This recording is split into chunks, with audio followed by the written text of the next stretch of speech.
Nalungkot naman ako guys. Tignan nyo. Isang buwan na linisan to, malamang. Walang pwedeng pumunta dito sa park kasi nga lilinisan nila to.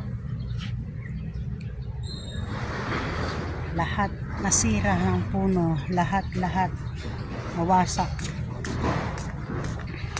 Kahit mababaw, pinutol na putol. Yan yung sinasabi ko guys kagabi na sobrang lakas ng hangin. Buti nga hindi sumasabay malakas na ulan. Hangin lang yun. Etong sasabay pa yung ulan, naku, mas grabe.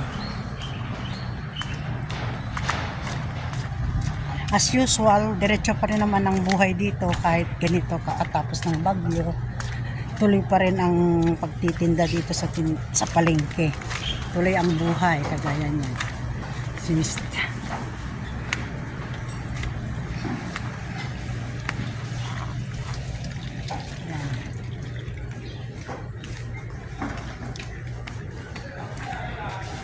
Wasak-wasak sila lahat.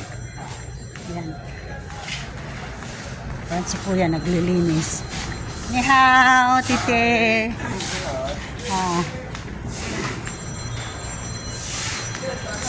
Ako nag-vlog kahit natutulog pa si Lola, sige lang. Tulog pa naman ang aking alaga. Kita nyo, yan. Yan ang pangyayari dito sa aking tabi lang dito kasi nga hindi naman ako pwede pumunta doon sa bandaron kasi alam nyo na may alaga tayo. Sinamantala ko lang lumabas kasi tulog ko ang aking mother.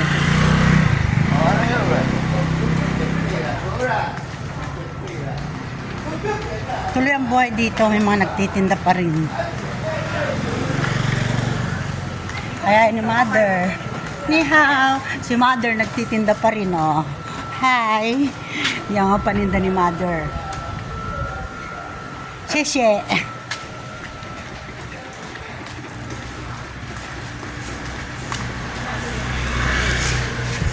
Lahat sila naglilinis, ako nakalinis na sa harap ng bahay. Kaya ako ay gumagala. Sana hindi pagising ang motherhood ko. Yan.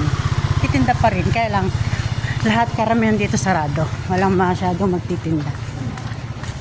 Tayo ay babalik na sa ating pinanggalingan. Inikot ko lang yung isang kanto.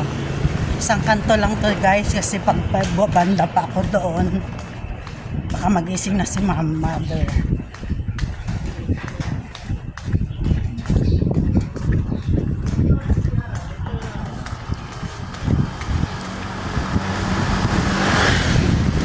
Ito po ang aming post office. Malapit lang tayo sa post office. Yan, sarado.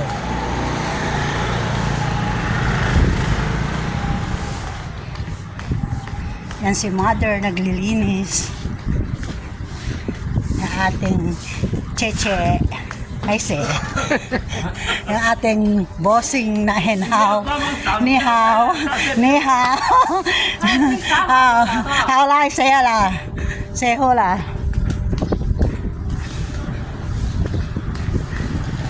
Hindi ko alam anong klase yan. Ay, papakita ko lang. Hi, mami! Chiche!